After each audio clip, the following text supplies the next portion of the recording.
Welcome back to the 76th episode of the DailyFlip podcast.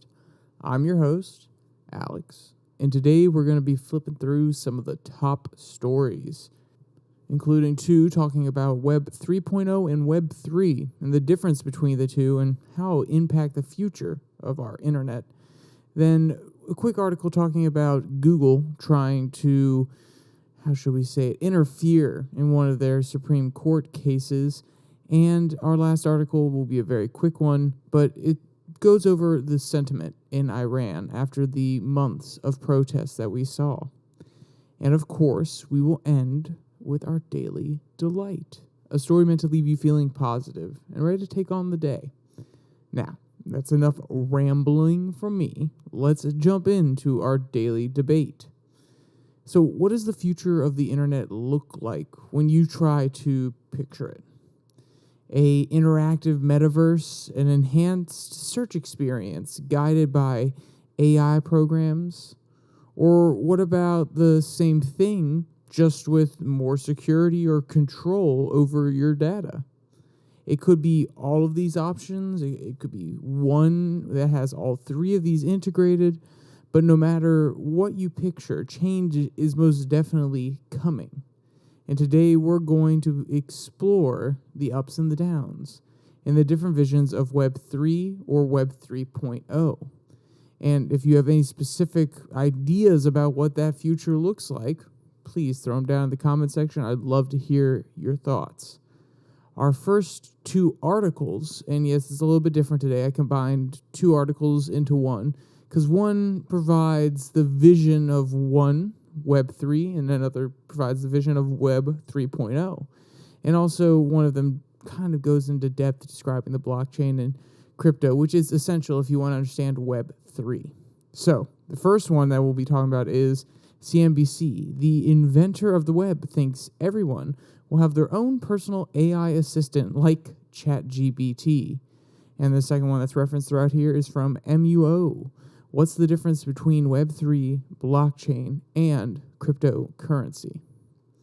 So what's the greatest flow or flaw, in your opinion, of the current internet? I would argue that it's security. We currently live in a system where you are constantly having to put in your username, your password, have 3 layers of verification. First it was 1, then it was 2 with the, text me the code or email me the code. Now it's 3 where you have a separate device that's already logged into the account, verify that you are logging in on a new one. And next thing you know, they're going to be sending out 3 different codes to 3 different places that you have to know all of them for. So there's just layers upon layers of these different security interactions that you have to go through because people have been able to hack them. They've been able to realize, 2-step verification. Well, it may be a little bit more tedious, but now that we have stronger computers and stronger algorithms and a better understanding of how they work, we can hack through that now. So then these conglomerates, these giant internet companies say, okay, well, 2-factor authentication, you got through that? Well, you know what? We're going to make 3 now.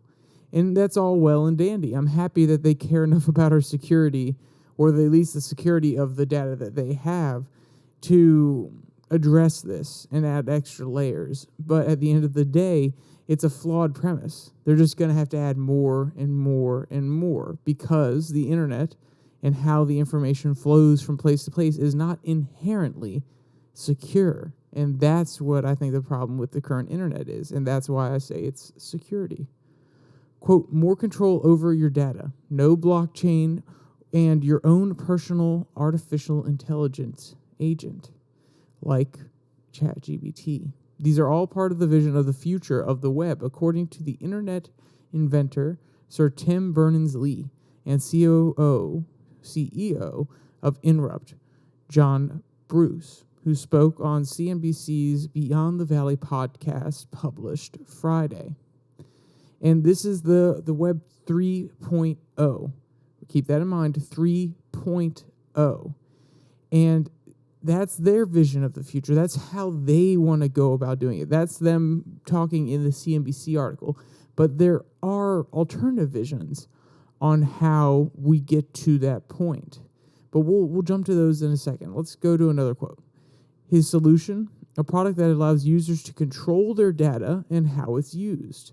Currently, internet companies collect data on users by default as a way of using their services. But Barners-Lee and Bruce's startup Interrupt is working on a different way forward. The aim is for users to have a single sign-on across different products and services on the internet. Data will be stored in so-called pods, which are basically a person's personal data online storage container. Individuals can grant a website or service access to their pod or silo of data, rather than websites taking data by default. The system is built on an open protocol on the internet called Solid, end quote. So essentially, this is a extra layer on top of the Web 2.0. So first you have just being able to view different websites, being able to visit different websites on the internet, on the web. Then from there, you have interaction. You have text-based interaction. You have these chat rooms, which kind of evolves into Web 2.0, and then video playing, and all these different ways of interacting on the internet, not just viewing content. So, and think about hyperlinks. Hyperlinks allow you to not just go and view one thing, but to an external source, and it kind of created this more interconnected web in Web 2.0. But now, in order to have Web 3.0, they're essentially adding another layer on top of the current system. And that's why they're calling it Web 3.0, because it's essential that they use the framework of the internet how it is today, but they just build an extra layer on top of it. I believe now I'm reading a book called Life After Google, and the author describes about 7 different layers of security protocols on top of the hardware that are used in order to make the internet viable.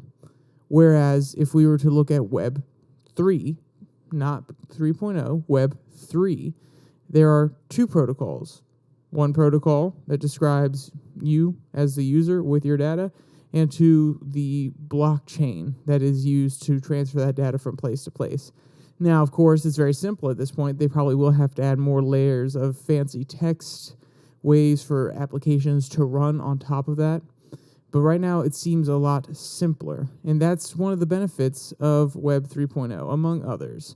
And if you can't tell, I am a little bit biased, but I am willing to be persuaded. If you are a person who truly, deeply understands this way better than I do, and you're like, Alex, you are totally wrong about Web 3 because of this, this, and this, please throw it down in the comments section. I'm not claiming to be an expert. This is just something that really caught my eye, and I think it's a very important debate going forward. And we'll discuss a little bit more as to why after I describe what Web 3 is from the NUO article. Quote, in short, Web 3 integrates decentralization, blockchain technology, and cryptocurrency. This kind of internet isn't entirely foreign to the one most of us use today, but Web 3 has some key differences from Web 2.0. We can still use social media, buy products, check the news, and do everything else we enjoy online. But some core characteristics of Web 3 differentiate it from previous iterations, starting with decentralization, end quote. So basically, if we were to draw a very simple line in the sand, the one thing that these 2 versions, Web 3.0 and Web 3, what they both have in common is they're trying to ensure that you as the user have control over your data. So it is a big focus on security, whether it be pods in Mr. Berners-Lee's version, where you keep your information in a silo, and then you have just one password, one username, one authentication key across the entire internet that tells people, okay, this is this person, and they told us that they can take this, we can take this kind of information out of their data silo. Or Web 3, which is decentralized, which in theory, you can directly say on each different website which kind of data you want to give away. If you think about the browser Brave, They actually pay you in order to put your eyeballs in front of the advertisers. They pay you a little bit of BAT token, basic authentication token, I believe is the full acronym spelled out. And they pay you to look at ads. And you choose what data is shared with advertisers. And that is the beautiful thing about Web 3.0, the one that is based on the blockchain, which is because every single interaction that it goes on a blockchain ledger is time-stamped, uniquely identified to the computer that did it. The companies can reference that blockchain and say, okay, Billy Bob Joe, his computer logged in, and it doesn't even have to tell you their name. It can just say computer 456. 456 logged in at this time. They looked at this, and the advertiser is willing to pay this much to put their ad out there. We're going to pass on a little bit of that to computer 456 because they were willing to look at that ad. And there's a time-stamped verification that allows you to get paid, whereas just Web 3.0, where you just have your pod, they're not necessarily saying that they'll pay you. You just choose what data you're willing to show, and that could be no data whatsoever. So then the question becomes, do you want a system where you don't have to show any data at all, and if you do, you don't get paid? Or there's a system where you don't have to show any data at all, but if you do, you can get paid.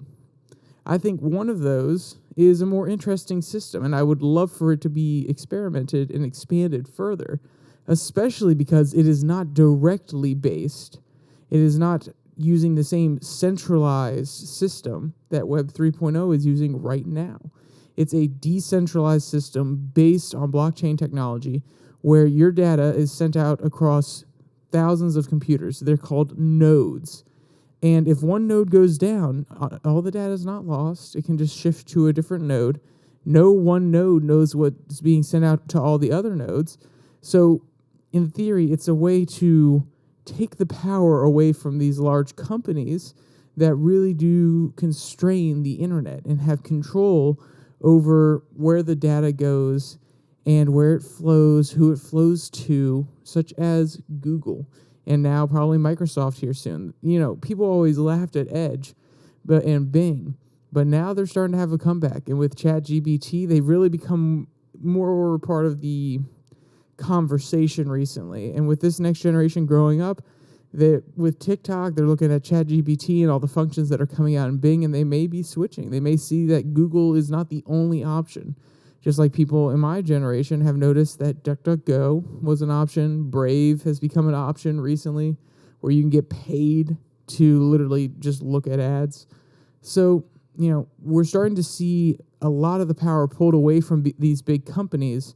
But if we have a Web3 design where it's even more decentralized, we can take even more power away from these large companies. And I think that is a good thing at the end of the day. Because as we'll describe here in the next article, they use some underhanded tactics to get what they want at the end of the day. So, you know, Web 3.0 does seem easier. It doesn't have to build its own new infrastructure. It's just building upon Web 2.0.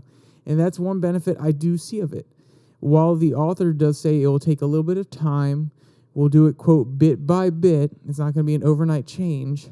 It is something that is building upon a previous iteration, which means that the infrastructure is easier to create, whereas Web 3 has to be completely done up from scratch, just like the Ethereum network and their Solidity coding language to create any app on the Ethereum network.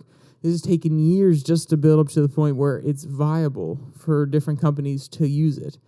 So if you want something that comes fast, support Web 3.0. If you're willing to wait a little bit of time, but see something that might have a more drastic change on the environment of the internet, you might want to support Web 3.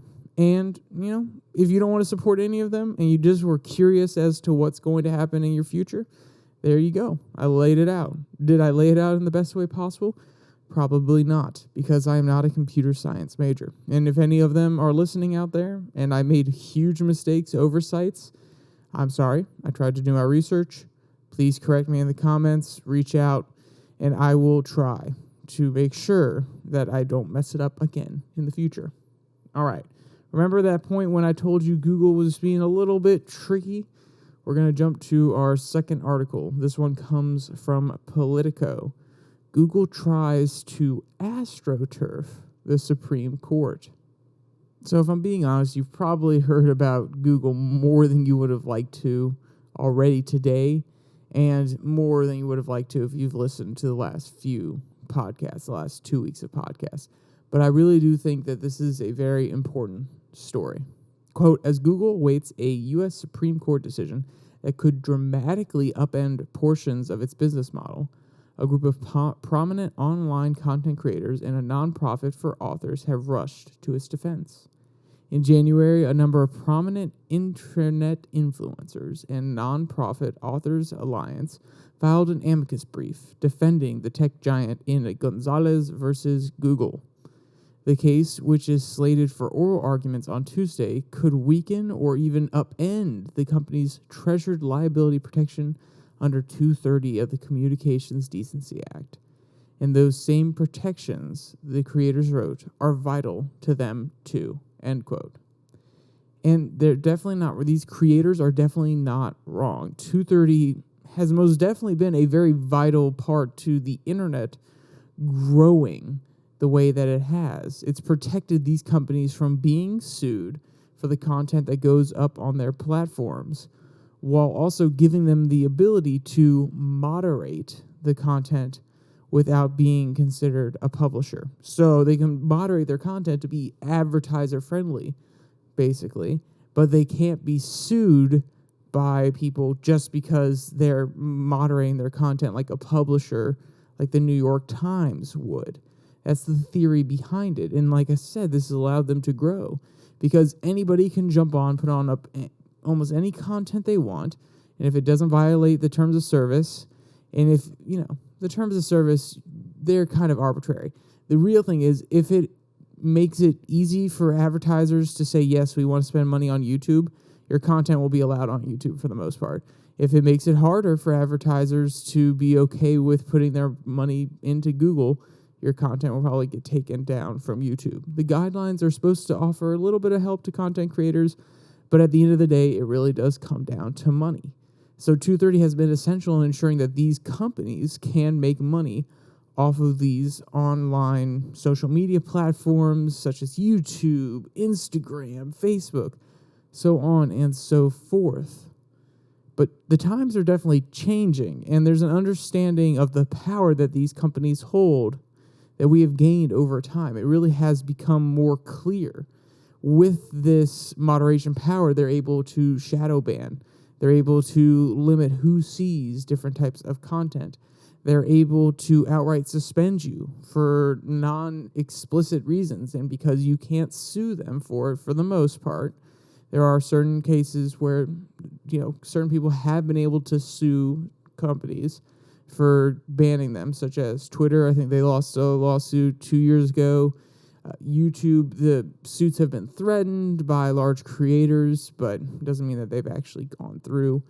But at the end of the day, these companies hold a lot of power over what can be seen on their websites. And like I said, it's great to allow them to make money. But at the end of the day, if you're an independent content creator, someone who creates something maybe that's a little bit edgy, and YouTube doesn't like it because it doesn't appeal to advertisers, but you're really doing what you love, they could make sure that your video doesn't get out to a whole bunch of people. They could make sure that the algorithm doesn't suggest your content. And then even though you're doing what you love, you're following your passion, and there may be people out there that want to follow it with you, YouTube won't let those people see it because they're afraid advertisers will look at it and say, "Oh, well, no, we don't want an ad showing up in front of this guy's cringy content. That would not be good brand recognition for us. We can't have that." So with this amazing ability to moderate content and in order to make money from their services, they also have a outsized control over what can be seen. And that's a tricky line to walk. And that's why Section 230 has been really, really heatedly debated over the last few years. And the issue here is Google has previously provided. So the specific issue that this article is talking about is that these groups that are coming and supporting Google with this amicus brief and some of the content creators have either previously received money from Google, such as the Authors Alliance, or they're content creators on YouTube who make their money from YouTube. And I'm not saying that that's a direct conflict of interest, because then social media influencers couldn't say anything about any company that's in a lawsuit that they are on, because at the end of the day, they could be affected by it. But it does show, well, when we get into a few more of the details here, it does show a little bit of trickery on Google's part. Quote, left unmentioned in the brief was that the parties behind it had direct financial ties to Google. The group that funded the brief, a nonprofit advocate for startups called Engine, is funded in part by Google. And at least one of the content creators who signed on to the amicus brief has said that employees from YouTube, a Google subsidiary, invited them to sign onto the brief. In addition, the firm representing the Creators and Authors Alliance, Kev Van Nest and Peters, represents Google in other legislation. Google spokespersons did not respond to multiple requests for comment. Authors Alliance referred comment to one of its lawyers, Ben Berkowitz, who maintained that neither the group nor the creators were paid to sign on to the brief. Berkowitz also said that neither Alphabet nor Google nor its subsidiaries authored the brief or contributed funding. End quote. So Google is basically throwing around tons of money to tons of different companies and different legal agencies. So it's not surprising that there's a little bit of overlap here. And I'm not trying to say that just because this one lawyer, this one group, Van Nest, Peters, and Keckerer, just because they represent two companies doesn't instantly mean there's a conflict of interest. They obviously stated this in open court. They made it obvious to the court that this was a thing. So I'm not trying to say that this is direct collusion and it's evil on their part. But you can't deny that there is some conflict here between the interest of these different groups. If Google succeeds, they succeed at the end of the day. If these influencers lose their Google platform, if Google goes under because there are 230 restrictions that make it easy for people to sue them and extract money from them, and these content creators might not have a job anymore, or at least they might lose their huge audience on YouTube and have to migrate to a different platform. So you see here how they do have an interest in Google and YouTube surviving and coming out the other side of this court case in a beneficial position. But like the author said, the Authors Alliance, and the lawyers said, okay, no, just because they have an interest in it doesn't mean that Google paid them directly, so there's no impropriety here. But it's still an underhanded way. It's like, oh, go to your employees and say, hey, someone's trying to sue us, basically. Someone's trying to come after us.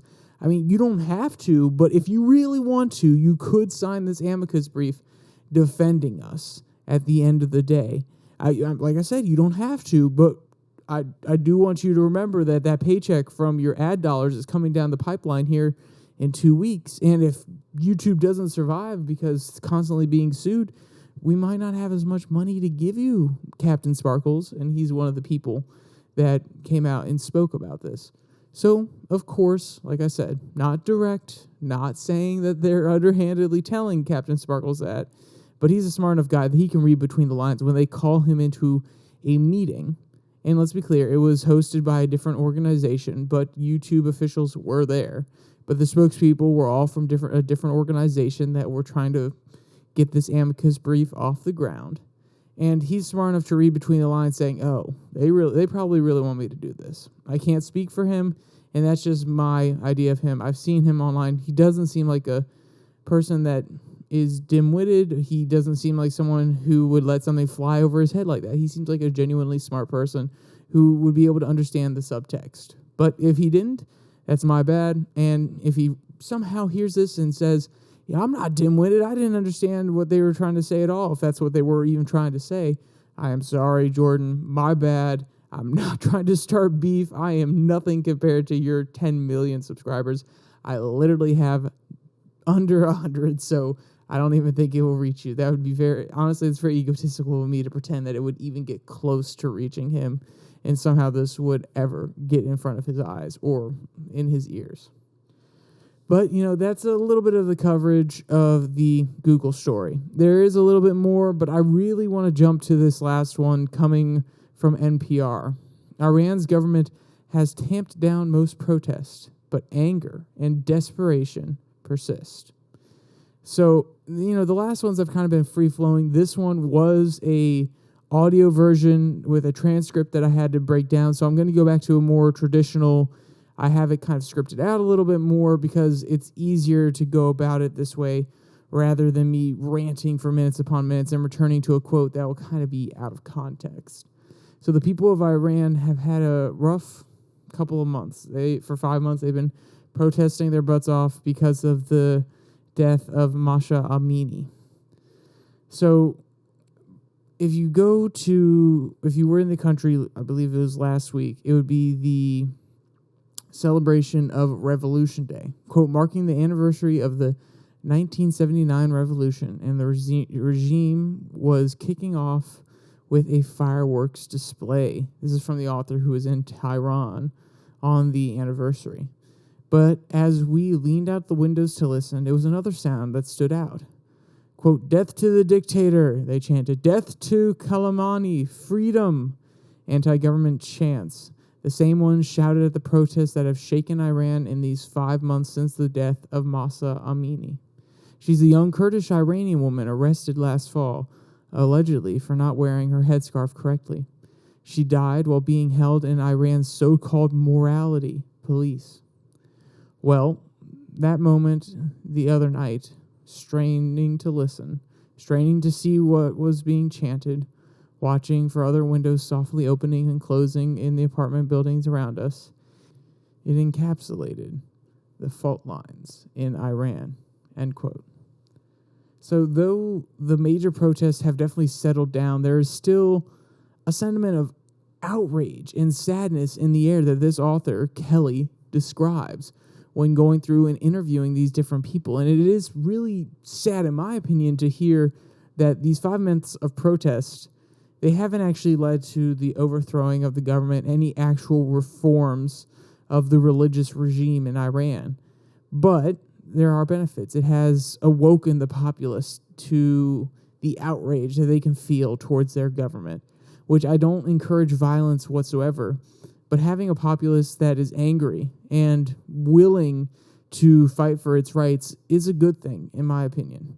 I just hope it doesn't have to come down to violent means to do so. So this is an interview with an unidentified person to help protect their identity inside Iran. Kelly, quote, I ask about the protests. She says that they have struggled from a lack of leadership. Unidentified person 4. From this point on, I'll just call them person number 4. Quote, still, we don't have a proper leader. We didn't find anyone. An actual leader who people love. It's hard, and our government won't go easy, but we will replace them. Kelly, may I ask, did you protest? Were you involved? Person number 4, not as much, because, my family didn't let me. It was so dangerous. But at university, somehow, like walking and saying that we wanted our rights back. Kelly, how did you express that in the way that other people can hear it, in a way that the government might hear it? Person number 4, there were a lot of students there. We walked around the university and we told some words, just telling them that not setting fire to things, not breaking down anything, just walking and telling our rights, end quote. And obviously, peaceful protests on these campuses is what she's really getting at. And Kelly asked that question next. I just didn't think, it was a good way to close it out. But these sort of nonviolent, peaceful protests, ensuring that the government knows that these people know they have rights and they're willing to at least stand up and get behind it. It does speak to the fact that at the end of the day, they might not have as deep of a grip on power as some people in the West think they do. And, that has been shifting. The perception has been shifting over the last few months. But I think there's something important here to highlight. In my opinion, Iran, China, and the people of Russia, they all missed a critical moment. There was a critical moment when all three countries were having major protests against their dictators.